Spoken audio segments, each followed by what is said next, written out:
Lecture I hope कि आप लोगों ने ज़रूर देख लिए होंगे, आपको समझ में आ गए होंगे।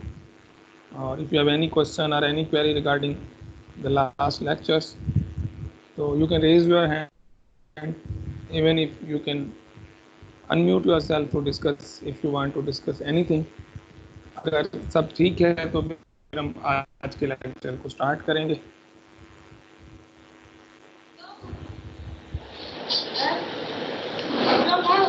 माइक स्नैप अप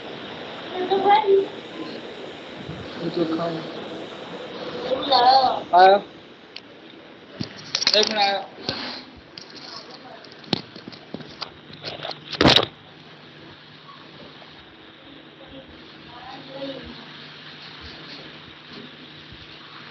कृष्णा आपका अनम्यूट है, आप अपने माइक को म्यूट करें। कृष्णा, क्या आपको मेरी आवाज़ आ रही है?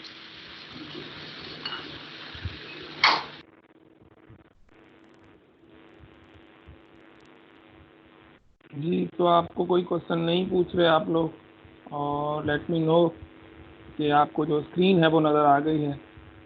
अगर आपको स्क्रीन नज़र आ गई है तो फिर हम लोग जो है वो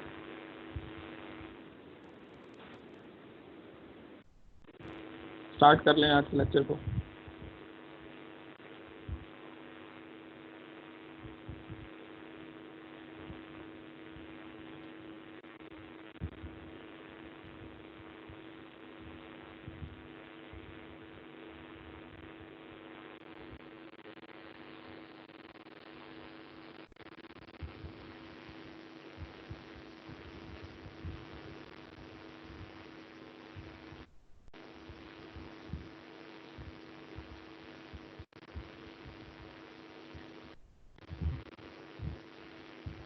स्क्रीन शेयर कर चुका हूँ मैं, आई होप कि आपको नज़र आ गई होगी।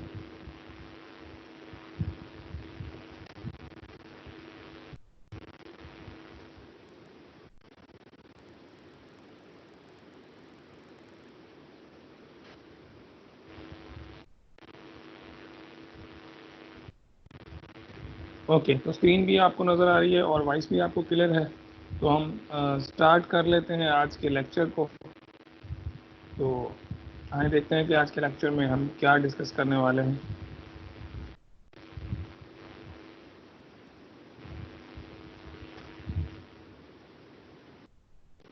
लास्ट लेक्चर में हम लोगों ने जो डिस्कस किया था उसमें हम लोगों ने नॉर्मल डिस्ट्रीब्यूशन को डिस्कस किया था कि किस तरह से हम लोग जो है वो नॉर्मल डिस्ट्रीब्यूशन की कुछ एप्लीकेशंस प्रॉब्लम थे उनको डिस्कस किया। नॉर्मल डिस्ट्रीब्यूशन को, area under the curve, correction methods, ये सारे हम लोगों ने लास्ट कपल ऑफ लेक्चर्स में डिस्कस किए हैं। तो आज के लेक्चर में जो हमारा डिस्कशन का टॉपिक होगा that is basically determine the z and x value when the area under the normal distribution curve is known. For example, normal distribution curve में अगर आपको एरिया मिला हुआ है, यानी कि z की वैल्यू मिली हुई है और x की वैल्यू मिली है, तो हम लोग एरिया फाइंड कर सकते हैं। और यहाँ पे कुछ क्वेश्चन इस तरह से है कि फॉर एग्जाम्पल आपको एरिया जो मिला हुआ है, लाइक आपको एरिया गिवन है और हमने z और x की वैल्यू फाइंड करनी है, तो वो हम लोग किस तरह से करेंगे। ऑब्वियसली एक एग्जाम्पल से स्टार्ट ले लेते हैं। We are going to start this lecture with an example that I think we have already discussed in the previous lecture, but for better understanding I'm going to repeat that section, और उसके बाद हम जो है वो आज के lecture में आगे बढ़ते हैं। We have an example that is 6.15. Find a point z such that the area under the standard normal curve to the left of z is 0.9251. Like ये एरिया हमें मिला हुआ है, यानी कि कोई कर्व है। जिस तरह से ये मैं आपके सामने एक कर्व बना देता हूँ, एक रैंडम स्केच है ये। It's a bell shape, symmetric है, नॉर्मल डिस्ट्रीब्यूशन है। फॉर एग्जांपल यहाँ पे आपकी जो z की वैल्यू है, यहाँ पे कोई वैल्यू z की होगी। अब ये क्वेश्चन मार्क है, basically we are interested to find the value of this z, or contrast to have the value of this z, we have given another information that is basically the area of this region, that is 0.9251. Only we have one information, that is the area on the left of z is given but we are interested in this example or in this question to find the value of z. Means for what value of z the area is this one, 9.9251. So let's have a look how to solve this problem. It is quite simple. So the solution of the problem, basically this is like z is equal to a and this is the area that is given to us. ये area हमें मिला हुआ है और z find करना है. तो इस एरिया को नजर में रखते हुए सबसे पहले हम z डिस्ट्रीब्यूशन टेबल जो आप लोगों के पास ऑलरेडी शेयर्ड है, आप लोगों की क्लास में भी शेयर कर दिया था, मैंने उसका लिंक भी शेयर कर दिया था. तो वहां से आपके पास वो टेबल होगा. वो टेबल आपको एग्जाम में भी अलो होता है. अगर फिजिकल एग्जाम होता है यूनिवर्सिटी में तो भी आप वो टेबल अपने साथ ला सकते हैं. वो टेबल आपको अलो है ड्यूरिंग एग्जाम. तो ये टेबल में आपने जल्दी से जितने भी रोज हैं या जितने भी कॉलम्स हैं उसमें आपने ये एरिया फाइंड करना है कि टेबल में वो एरिया कहाँ पे है. जैसे आप मूव करेंगे इस तरह से मूव करते जाएंगे. देखिए यहाँ पे इसको फाइंड करना सिंपल है. ये मतलब 0.9251 एक ही वैल्यू होगी पूरे टेबल में, यूनिक वैल्यू होगी. एक प्लस के लिए एक माइनस के लिए, यानी कि -1.4 पर यही वैल्यू होगी. तो आप जल्दी से टेबल में मूव करेंगे, रोज एंड कॉलम को सर्च आउट करेंगे. जहां पे आपको ये एरिया नजर आ जाएगा, हाँ फॉर एग्जांपल कभी कभी ऐसा हो जाता है कुछ टेबल्स में लाइक 9.25 तक हो, 1 ना हो, तो मसला नहीं है. आप राउंडिंग ऑफ डेटा को यूज करके आप जो नियरेस्ट डिजिट है उसके ऊपर आप एरिया ले सकते हैं. तो इतना बड़ा कोई इशू नहीं होता. तो 0.9251 आपने यहाँ पे ढूंढ लिया. उसके बाद आपने देखना है कि जी की वैल्यू क्या है. ऑब्वियसली यहाँ पे 1.4 है और यहाँ पे 0.4 है. इन दोनों को आपस में आप क्या करेंगे, ऐड कर देंगे. That will be equal to 1.44. तो जो वैल्यू आपको मिलेगी वो आपको मिलेगी 1.44. तो यही हमारा क्वेश्चन था कि हमने इस z की वैल्यू फाइंड करनी थी. That is 0.44. ये डिस्कशन लास्ट लेक्चर में भी हो चुकी है. इसी तरह से एक और एग्जांपल है हमारे पास जो कि हमें मिल जाता है 16.16 में. Find the value of z such that the area under the standard normal curve in the right tail is 0.51. यानी अगर मैं यहाँ पे ये इसका ग्राफ बनाऊं तो बेसिकली ये इस तरह से होगा. I am sorry for this graph कि यहाँ पे आपकी मीन वैल्यू होती है और इस टेल में जो एरिया है, यानी कि इस टेल में जो एरिया है, ये वाला जो एरिया है, ये यहाँ पे जो मैं एरो लगा रहा हूँ, ये हम गिवन है दैट इज 0.005.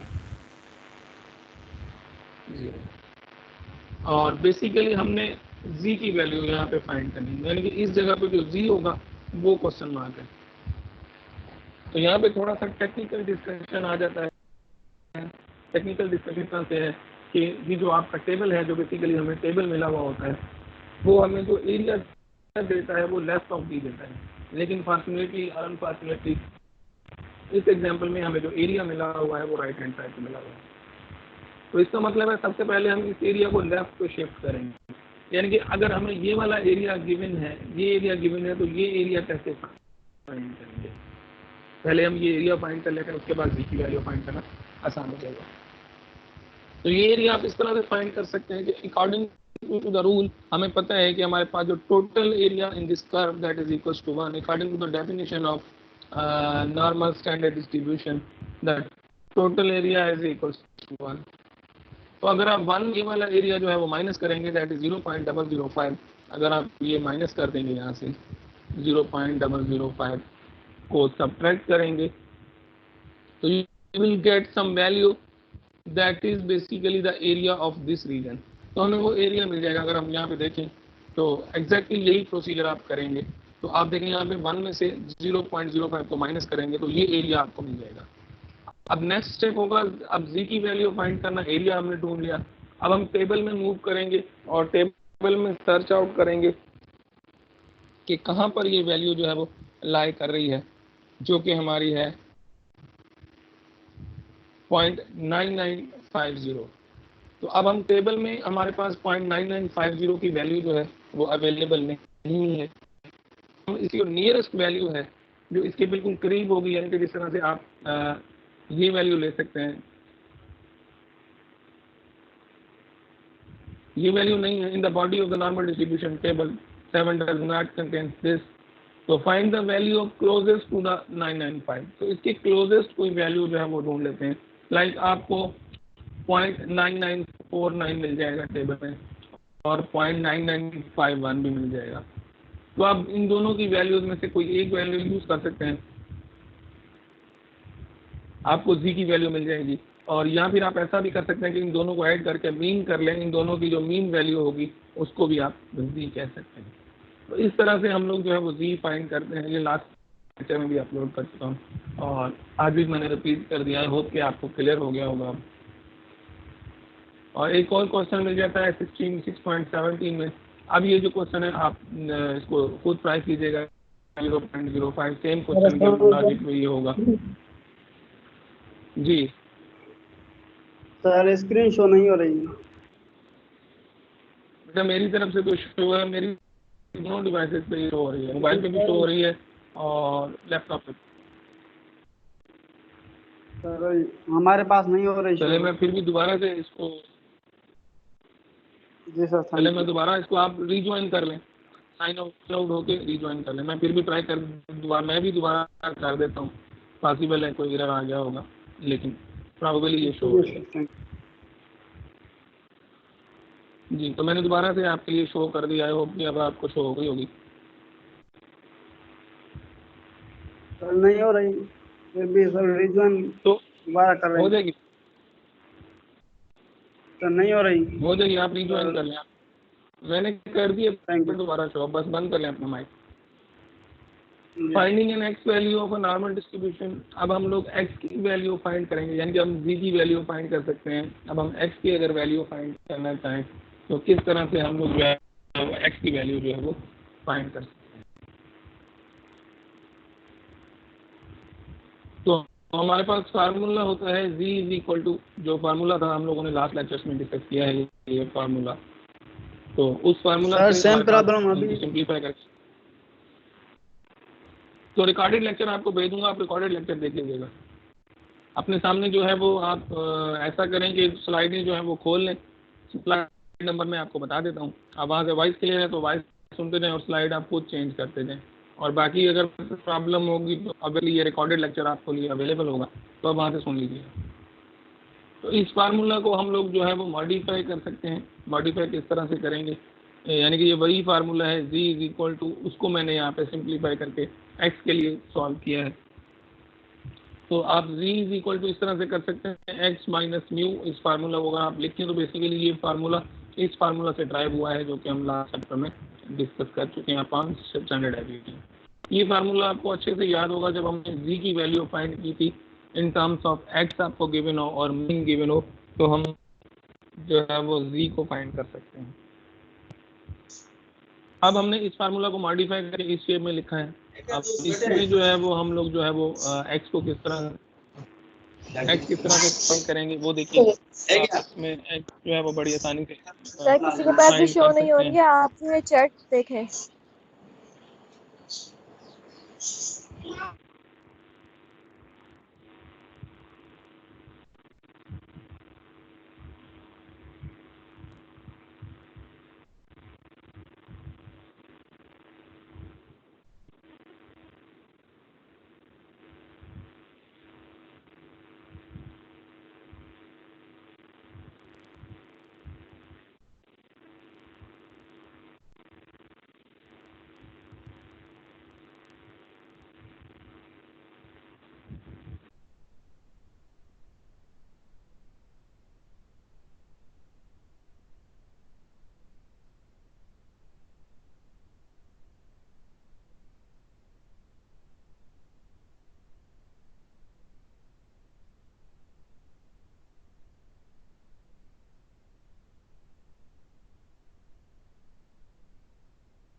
अब शो हो रही है।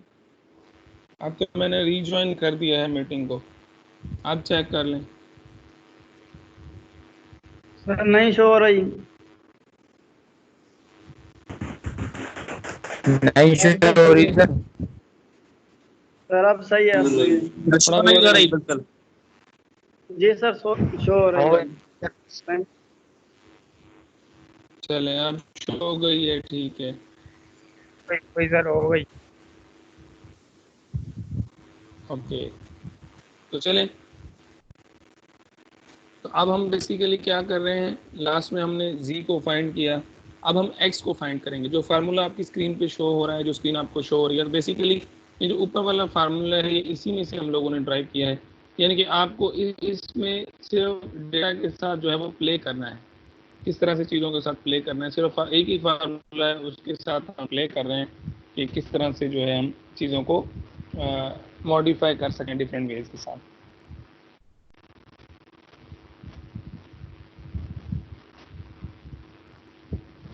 तो अब हम x की वैल्यू फाइंड करेंगे, किस तरह से करेंगे वो मैं आपको भी सिखाता हूँ।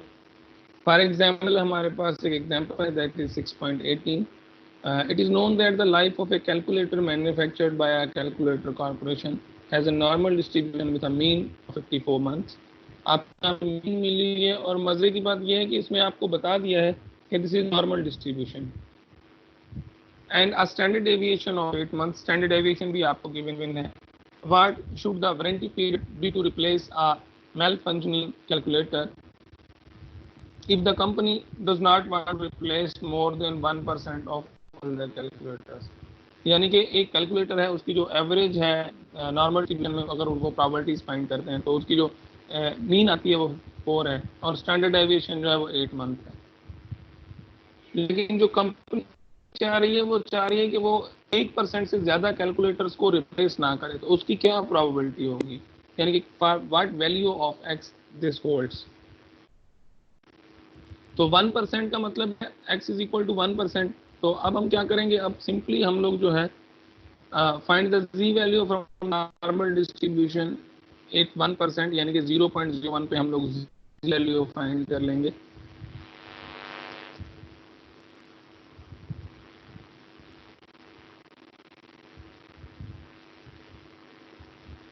यानी कि ये जो 1% है, ये आपको एरिया मिला हुआ है, दैट इज 1%, दैट इज 0.01, जो कि z डिस्ट्रीब्यूशन के टेबल में नहीं है।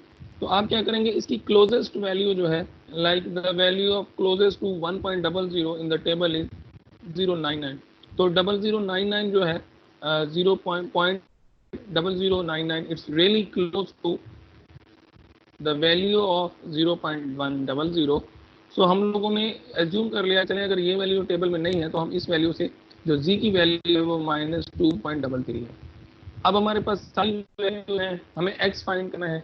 हमारे पास म्यू की वैल्यू गिवन है प्रॉब्लम में, z वैल्यू हमारे पास गिवन है, स्टैंडर्ड डेविएशन हमें गिवन है। तो हम लोगों ने सिंपली यहाँ पे म्यू की जगह पे 54 रखा जो कि गिवन है, z की वैल्यू हम लोगों ने 1% गिवन थी, उससे हम लोगों ने फाइनली, अगर आपको एरिया गिवन है, area to the left of x given था 1%। तो अब ये भी लास्ट स्लाइड में हम लोगों ने सीखा कि किस तरह से एरिया अगर गिवन है तो z की वैल्यू किस तरह से फाइंड कर सकते हैं।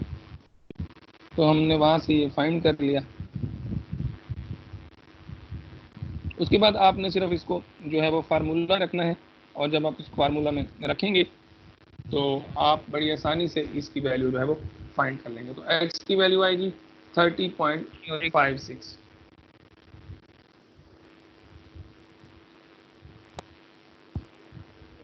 तो ये वैल्यूज आपकी x की आपको मिल जाएंगी। इसी तरह से does the company should replace all calculators that start to malfunctions with 35.36 months, which can be rounded to 35 months of the date of purchase, so that they will not have to replace more than 1%. Again, by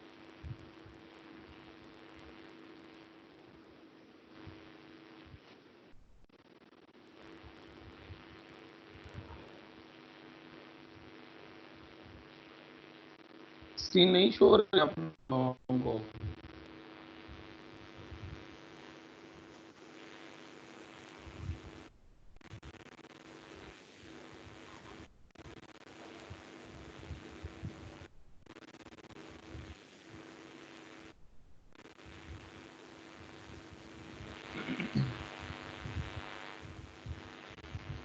screen show नहीं हो रही, network भी ठीक है, पता नहीं क्या problem है। चलो दोबारा से ट्राई कर लेते हैं, दोबारा शेयर कर रहा हूँ, चेक कर लें।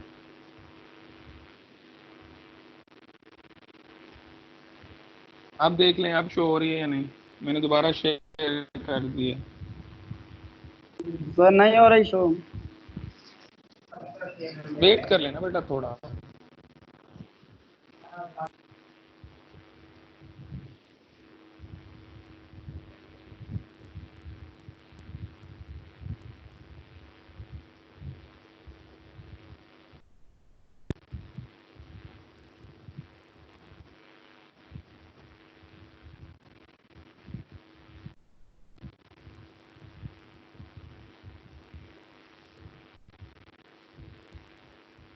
अभी भी शो नहीं हुई आप लोगों को स्क्रीन।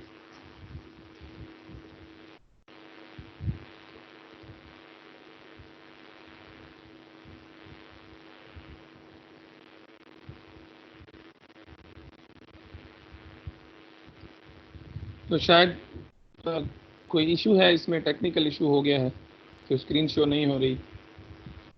तो अब जैसा बोल रहे हैं, या तो इस लेक्चर को मैं कंटिन्यू कर रिकॉर्ड कर दूं, और अगर आप यहाँ पे क्लास ख़त्म करना चाह रहे हैं तो हम ख़त्म कर दें। टेक्स्ट करके मुझे रिप्लाई कर दें कि अगर स्क्रीन शो नहीं हो रही तो फिर ये आगे जो है वो आप लोगों के साथ डिस्कशन सही नहीं होगी।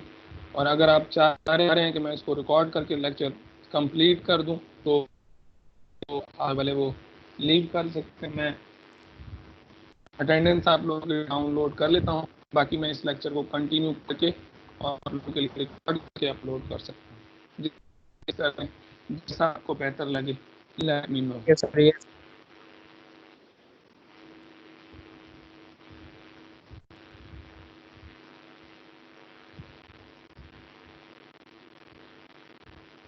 चलें ठीक है, आप लोगों की अटेंडेंस जो है मैं डाउनलोड कर लेता हूँ, और आप लोग जो है वो बेशक अगर चाहें तो लीव कर सकते हैं। अगर किसी ने लेक्चर सुनना है तो वो सुन सकता है, क्योंकि अब तस्वीर तो शो नहीं हो रही किसी प्रॉब्लम की वजह से। और बाकी जो है वो मैं लेक्चर का जो रिकॉर्डेड वर्जन है वो आप लोगों के लिए अपलोड कर दूंगा इंशाल्लाह इन द इवनिंग। तो आप बीच में बोलिएगा मत, मुझे रिकॉर्डिंग कंप्लीट कर लेने दें, और आप लोग जो है वो आपकी अटेंडेंस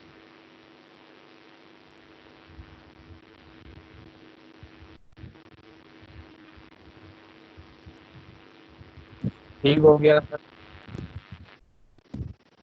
ठीक है। वो आप लोग बेशक डिलीट कर सकते हैं, डाउनलोड कर लिया, लेकिन मैं ये लेक्चर कंप्लीट कर लेता हूँ, रिकॉर्डेड लेक्चर।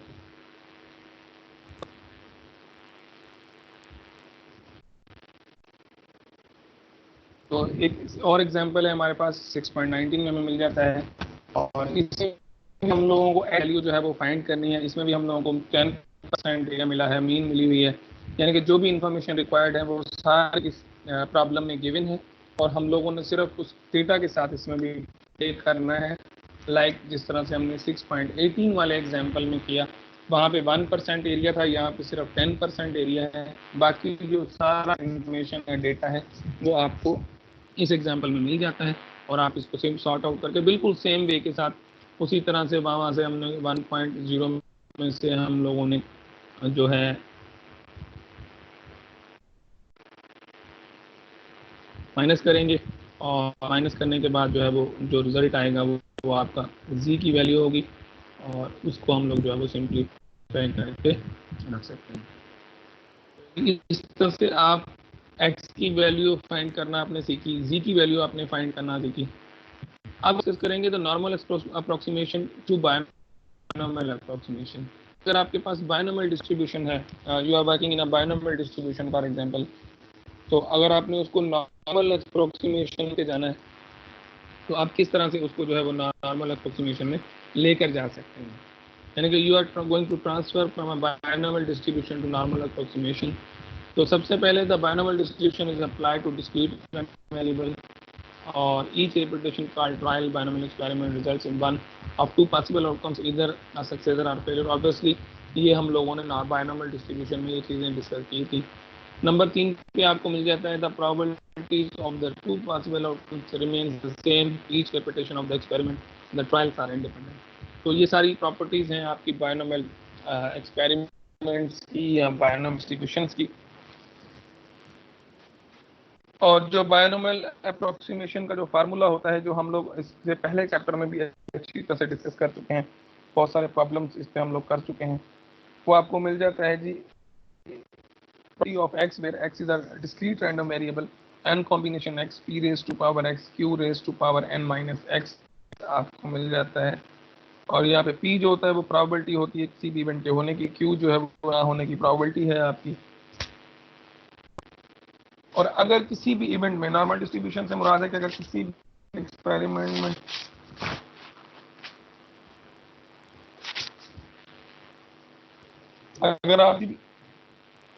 अगर आपको किसी भी एक्सपेरिमेंट में n p में वो ग्रेटर देन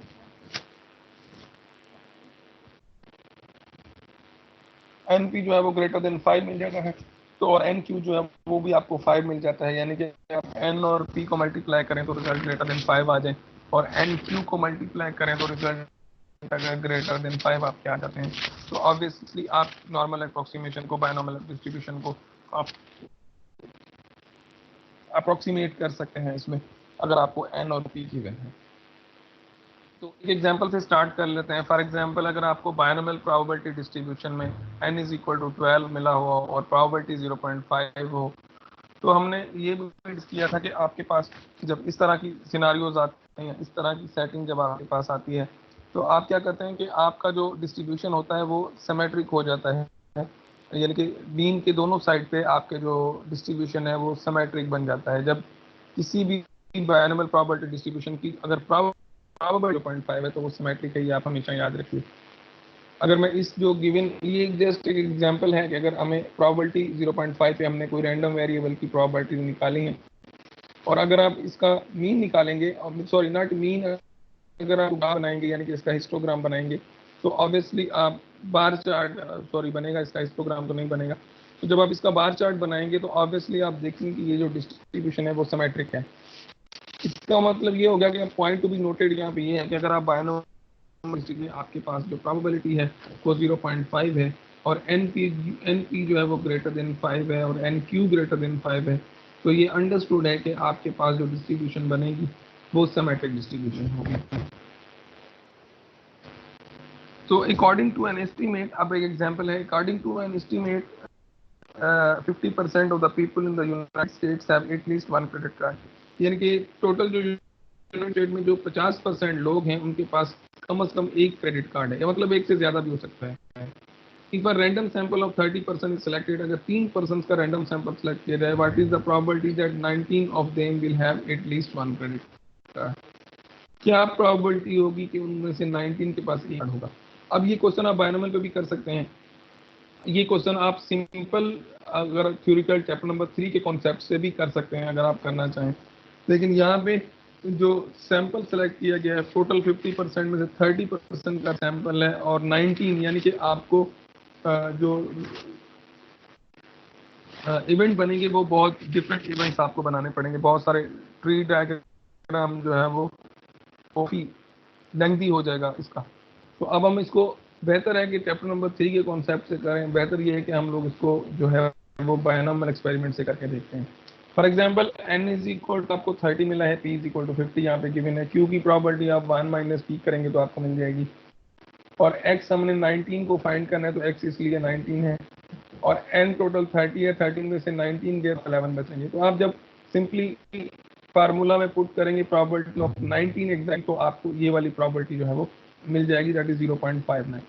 लेकिन इसी प्रोबेबिलिटी को बेसिकली इस लेक्चर में ये करने का मतलब ये है कि हम लोग बायनोमियल को अप्रोक्सीमेट कर रहे हैं विथ नॉर्मल डिस्ट्रीब्यूशन। तो यही प्रॉब्लम, अगर आपका इंटरेस्ट हो रहा है कि आप नॉर्मल डिस्ट्रीब्यूशन से ये प्रॉब्लम करें, तो आप किस तरह से करेंगे? तो किसी भी प्रॉब्लम को नॉर्मल के साथ अप्रोक्सीमेट किया जा सकता है अगर आपकी NP जो है वो ग्रेटर देन 5 है और NQ भी ग्रेटर देन 5 है।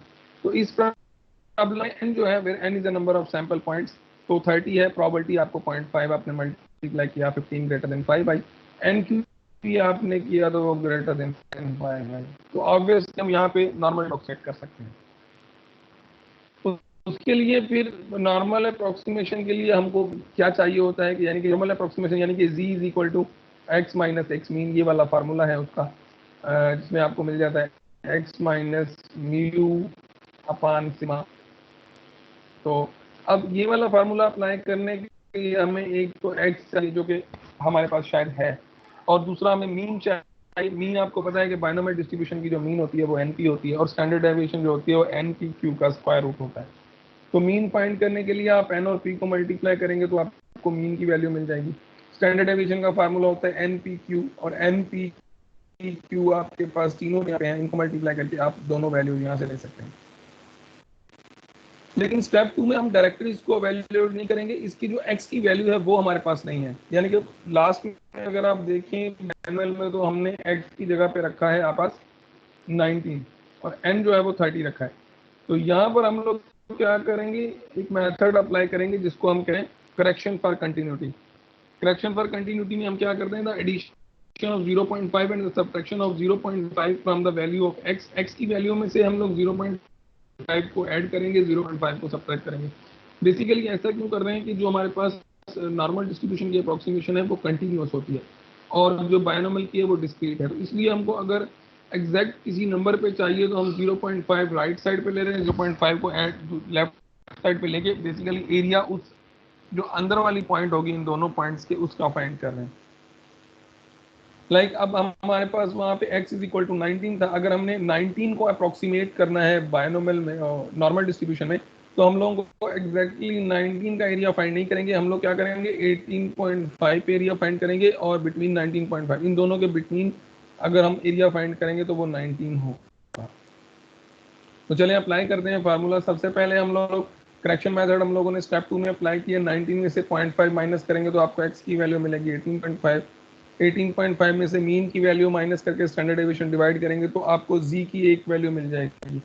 अब आप z वाले टेबल में जाएंगे, इस पे आप प्रोबेबिलिटी फाइंड करेंगे कि आपकी z की प्रोबेबिलिटी क्या है, और दूसरे में आप 19.5 लगाएंगे और 15 माइनस करेंगे आपको ये मिल जाएगा। तो इस पे भी आप z का टेबल लगाएंगे, और जब आप z डिस्ट्रीब्यूशन में 1.28 पे प्रोबेबिलिटी देखेंगे तो वो होगी 0.6997 और 1.64 पे होगी 9495। इन दोनों को सब्ट्रैक्ट कर देंगे तो हमें क्या मिल जाएगा 0.94, क्योंकि बेसिकली सब्ट्रैक्ट इसलिए कर रहे हैं कि जो इसकी प्रोबेबिलिटी होगी वो आपकी राइट साइड पे होगी, जो इसकी प्रोबेबिलिटी होगी वो ऑब्वियसली आपकी 19 के लेफ्ट साइड पे होगी। तो बेसिकली जो डिस्ट्रीब्यूशन टेबल है वो हमें लेफ्ट साइड से देता है एरिया, तो हमें राइट साइड का एरिया या सेंट्रल एरिया फाइंड करने के लिए हम क्या करेंगे, देखें अगर मैं आपको ये पिक्चर दिखाऊं तो जो 19.5 पे आपको x की वैल्यू 19.5 पे एरिया जो मिलेगा वो ये कंप्लीट एरिया होगा, और जो 18.5 पे मिलेगा वो इस लाइन से यहाँ तक होगा। बेसिकली हमें चाहिए ये एरिया, तो 19.5 वाले एरिया में से 18.5 का एरिया अगर मैं माइनस कर दूंगा तो ऑब्वियसली ये वाला सेक्शन माइनस हो जाएगा सारा, और सिर्फ जिसको मैंने सर्किल किया है ये एरिया बच जाएगा आपके पास। तो इसलिए हम लोगों ने ये प्रोसेस किया। Thus, based on normal approximation, the probability that 19% in a same of sample of 30 will have at least one credit card is 0.498। लेकिन अगर हम लोगों ने बायनोमियल से किया था तो वो आई थी 49 और ये आई थी 0.59। The error due to using normal approximation is obviously जब आप बायनोमियल को नॉर्मल में अप्रोक्सीमेट करेंगे तो वो एग्जैक्ट नहीं होंगे, वो आप पे थोड़ा सा मिल जाएगा। तो ये वो प्रॉब्लम था जिसमें हम लोगों ने एरर करेक्शन मेथड को सीखा कि किस तरह से हम लोग किसी भी बायनोमियल एक्सपेरिमेंट को नॉर्मल एक्सपेरिमेंट अप्रोक्सीमेट सकते हैं। इसी तरह से एक और एग्जांपल है, इसको भी हम लोग सिंप्लीफाई कर सकते हैं अगर हम करना चाहें तो 30% 32% यहाँ पे हमें मिला हुआ है, और यहाँ पे हम लोगों को इंटरवल भी मिला है 108 से 102 तक। रैंडम सैंपल का बता दिया गया है 400 है, और इसमें जो बाकी चीज़ें हैं वो भी हमें गिवन होंगी। तो इस प्रॉब्लम को हम लोग चेक करते हैं, n इज इक्वल टू 400 मिला हुआ है यहाँ पे, p is equal to 0.32, q हम फाइंड कर सकते हैं, मीन हम लोगों ने फाइंड कर लिया। अगर आप देखें तो ये आपको मीन इसकी मिल गई और स्टैंडर्ड डेविएशन मिल गई, मीन 0.28 है, स्टैंडर्ड डेविएशन मिल गई। अब सेम प्रोसेस के साथ x 107, क्योंकि x हमें जो मिला हुआ है वो यहाँ पे इसने खुद बताया हुआ है कि 108 है और 10122 है। तो 1008 के लिए दो आप 107.5 जो लोअर इंटरवल है उसमें से माइनस करेंगे जो अपर इंटरवल है उसमें आप एक ऐड करें 0.5 ऐड करेंगे दोनों के लिए जी डिस्ट्रीब्यूशन में से वैल्यूज को फाइंड करेंगे टेबल में से और फिर आप इसको सिंप्लीफाई करके इस तरह से माइनस करेंगे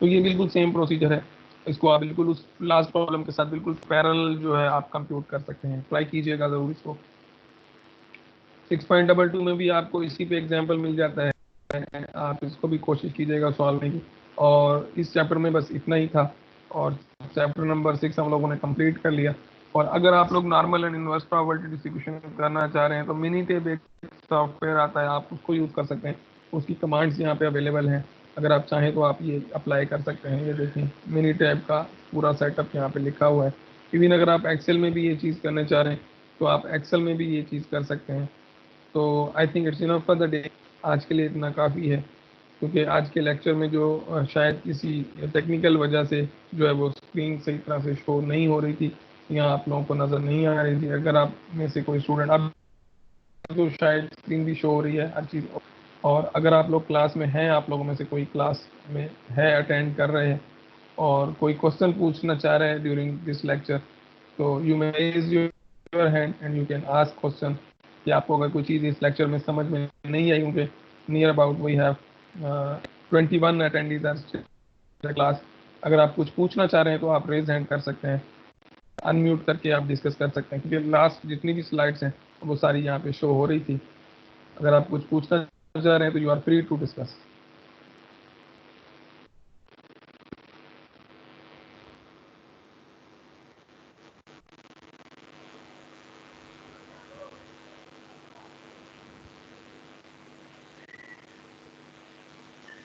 तो शायद आप लोग जो है वो क्वेश्चन नहीं पूछना चाह रहे अब मैं ये लेक्चर इंशाल्लाह आज अपलोड कर दूंगा तो आई होप कि आप लोग इस लेक्चर को ज़रूर देख लेंगे अगर आपको समझ में आ जाता है तो वेल एंड गुड नहीं तो नेक्स्ट लेक्चर में हम इस लेक्चर को थोड़ा सा ज़रूर रिवाइज कर लेंगे एक आध question I think it's enough इसको रिवाइज कर लेंगे इंशाल्लाह I think it's enough for the day अब इंशाल्लाह कल मुलाकात होती है नेक्स्ट लेक्चर में तब तक के लिए अपना ख्याल रखिएगा अल्लाह हाफिज़